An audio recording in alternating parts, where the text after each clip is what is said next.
ഏത് കാര്യത്തിലും മനസ്സാണല്ലോ പ്രധാനം. മനസ്സ് ദുർബലമാണെങ്കിൽ ഓട്ടക്കാരൻ ഓടി ഒന്നാം സ്ഥാനം കിട്ടും ഇല്ല. അപ്പോൾ ഏത് കാര്യത്തിലും മനസ്സാണ് പ്രധാനം. അപ്പം മനസ്സ് നമുക്ക് നേരെയാക്കാൻ ഒരു സംവിധാനം ഉണ്ടാക്കാം.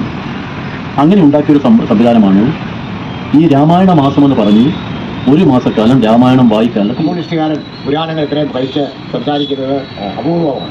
അപ്പോൾ അദ്ദേഹത്തെ ഔപചാരികതയ്ക്ക് വേണ്ടി സ്വാഗതം ചെയ്തുകൊണ്ട് നമ്മളൊരു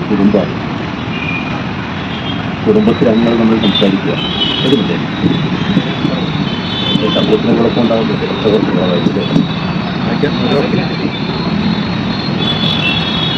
ഇന്ന് രാമായണ മാസം. രാമായണ മാസം എന്ന് പറഞ്ഞാൽ രാമൻ്റെ ജന്മമാസമല്ലേ. ഒരുപാട് തർക്കമുണ്ട്. ഇത് ഈ മാസത്തിലല്ല രാമൻ ജനിച്ചത്. നമ്മൾ രാമായണ മാസമായാലും എടുത്തുകൊണ്ടിരാണ് നമ്മുടെ സൗകര്യം വിട്ടുകൊണ്ടിരിക്കുക. എന്താ സൗകര്യം? നമ്മുടെ പഴയ കാലത്ത് ഇവിടെ പ്രധാനമായും നമുക്ക് ആവശ്യമുള്ള ഭക്ഷ്യസാധനങ്ങൾ വീട്ടിൽ സൂക്ഷിക്കുകയായിരുന്നു. അന്ന് മിക്കവാറും വീടുകൾ കൃഷിയുണ്ട്, കൃഷി നടത്താൻ സംവിധാനങ്ങളുണ്ട്.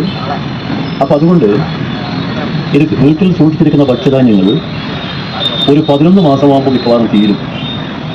അപ്പം തീരുമ്പം പിന്നെ മുറമുറ പട്ടിണി വരും. നമ്മളെ നിയന്ത്രിക്കണം എന്ന് പറഞ്ഞാലും നിയന്ത്രണം ഉണ്ടാവില്ല. അതുവരെ ചിലപ്പോൾ ബന്ധുക്കൾ വല്ലതും വന്നെങ്കിൽ എല്ലാവർക്കും കൊടുക്കുന്നുണ്ട്. അപ്പം മിക്കവാറും വറുതിയും കഷ്ടപ്പാടുമായിരിക്കും ഈ കർക്കിടക മാസത്തിൽ. ഒന്ന് കാലാവസ്ഥ വളരെ മോശമായിരിക്കും കർക്കിടക മാസത്തിൽ. കാറും കോളും വന്ന് ഇടയ്ക്കിടെ മഴ പെയ്ത് ഇടിയും മഴയും പെയ്ത് നമ്മളെ വരയ്ക്കുന്ന ഒരു കാലം.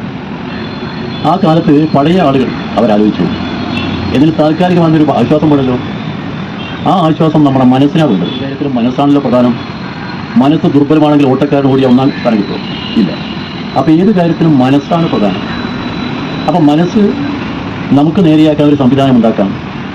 അങ്ങനെ ഉണ്ടാക്കിയൊരു സംവിധാനമാണ് ഈ രാമായണ മാസം എന്ന് പറഞ്ഞ് ഒരു മാസക്കാലം രാമായണം വായിക്കാനുള്ള തീരുമാനം. ആ തീരുമാനം വീടുകളിൽ മിക്കവാറും എല്ലാ വീടുകളിലും ഇല്ലായിരുന്നു. അപ്പോൾ നമ്മുടെ കേരളത്തിലാണെങ്കിൽ ഒരുപാട് കാലമായി വീടുകളിൽ അത് ചെയ്തുകൊണ്ടിരിക്കുന്നു.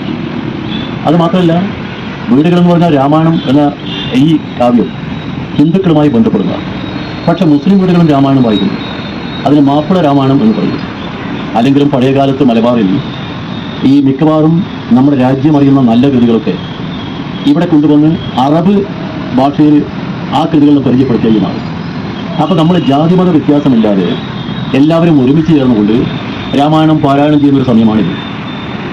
നമ്മുടെ പഴയ കാലത്തെ കവികൾ മുഴുവൻ പറഞ്ഞത് ഈ രാമായണ പാരായണം എന്ന് പറയുന്നൊരു ആസ്വാദന പരിധിയുണ്ട്. രാമായണം ഇപ്പം ഞാൻ രാമായണം